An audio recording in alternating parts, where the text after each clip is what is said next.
EOS/US dollar. First off, read this disclaimer carefully. Okay, in this video, let's first get the big picture here of the financial markets. See what's going on. So here you can see the money.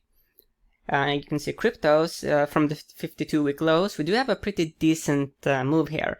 I do not have data for EOS in that portfolio because I don't get it from the data feed. I only get the biggest ones. If you look here a bit at the sectors, and now we have a completely fresh data. So you can see here that there is some recovery certainly in the market today. Weakness in healthcare, staples, and utilities. If you go here to the megatrends, we do have some very big outperformance vis-a-vis the S&P 500. And if you look here at the blockchain portfolio, 248%. So the blockchain portfolio is actually outperforming the cryptos. Here are the cryptos. Okay, EOS. Let's first look at the website. So EOS.io is the leading open source blockchain platform that enables transparency and in transactions at the speed and scale needed to solve real-world challenges. We believe transparent and decentralized systems will keep users and builder in control and help architect integrity into our world. A bit cumbersome writing here. Why EOS.io? This is also, it's not a good name. It's very cumbersome. EOS.io, I mean, yeah. Features built for public or private blockchain networks, customizable to suit your business needs. Sure, good. Scalable, secure processing designed to mass adoption with industry-leading transaction speeds. User-friendly. Developer and consumer friendly design built for practical real-world use cases. So here they end with a dot. Here they end with a dot, but they forget it here. This is kind of the thing you shouldn't do. It's very important to give you like a very clean presentation, especially when you are talking about, this is finance, this is money. So those kinds of details, they matter. Okay, so let's look at the seasonality here of EOS/US dollars. We don't have that many years, but when it comes to the years we have, October is very strong, and November, December a bit mediocre. But we do not have much data. Hence, we shouldn't really read too much into that seasonality. So here we have the EOS index on investing.com. This is all the data we have here. We, of course, got the big bubble. Then we have a major bear market. What I do find very interesting now from a more bullish perspective is that it certainly seems like we are forming a bottom here. This looks like one of those classic rounding bottoms. So the rounding bottom, it works basically by you having a very bearish phase where the bears are dominating. Then you have the standoff, where there's this equilibrium reached, where you could argue that the real fair price is reached, and then the bulls gain control, and that is the rounding bottom, and they can become very profitable based on the rounding bottom pattern. Is this the point of equilibrium? This here, it could be. It could. The issue with the rounding bottom is that in order to get the big profits from a rounding bottom, you have to actually buy closer to the lows. I mean, there's no point. Let's say that the EOS develops into a full bore rounding bottom, and we have a breakout above like here. If you are going to wait on the sidelines until that happens, so let's say that you wait until here, then you miss out on 267% gain. That's pretty big.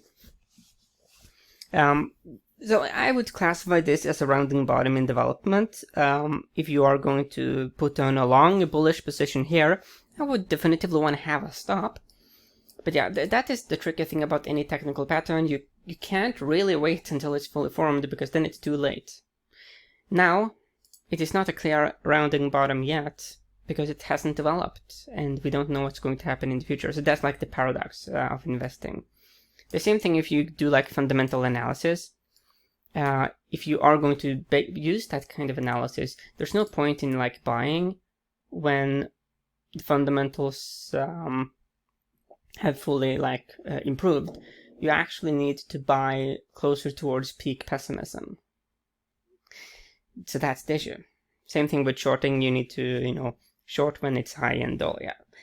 Okay, based on the technical indicators here, it certainly seems like we're forming a bit of a bottom. There's a bit of a floor around here. It looks good.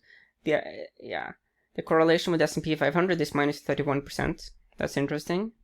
Let's look at the daily data points to get a bit more detailed and nuanced data. I like to look at the RSI. It is quite interesting to see that there seems to be a bit of a pattern here in the RSI. There seems certainly to be, like, when it goes through those rally phases, it can stay elevated for prolonged periods. But even though it stays elevated, it doesn't actually like to be overbought that much. When we look at oversold levels, let's look at some of the recent ones, like here and here. So the previous times we have been oversold, it actually has been a good buy signal. That's interesting. Looking at the accumulation distribution line, throughout this entire rounding phase, there's been a nice pickup here in the number of buyers. So there's a very bullish divergence here between the price action and actually the accumulation distribution. That's really good. So this basically supports a bullish thesis here for EOS. Though speculative, because we are still below the red 200, below the red 200-day moving average. And the saying goes is that, you know, the bulls are above, there's a bull market above it and the bear market below it. And, you know, it has been resistance for some time. I do understand why you would want to wait on the sidelines until we have a breakout above it. Because we are very close, hence that makes sense. That's a reasonable, like, criteria. When we look at some of the previous times when we've had a breakout, like here, breakout, and then we soar up 159% in this instance. If you waited for this breakout, then to this high, that was 60%. Of course, given that there's a risk of a pullback, there's been some big pullbacks in the past, you definitively want to take some profit off the table when you have some profits here, because it is quite volatile. Even in this instance, you did get, you know, 31% gain. So yeah, interesting, very interesting. To sum up my take here on EOS, I think there's good reason to be bullish at these levels, both from the long-term perspective and also more from like a trader short-term perspective. It's easier to make a bullish case than a bearish one. The seasonality was not really that informative because we don't have that many years. Okay, whatever you do, of course, you don't fight the trend. Remember, of course, to like, subscribe, share, and comment. And may the trend be with you.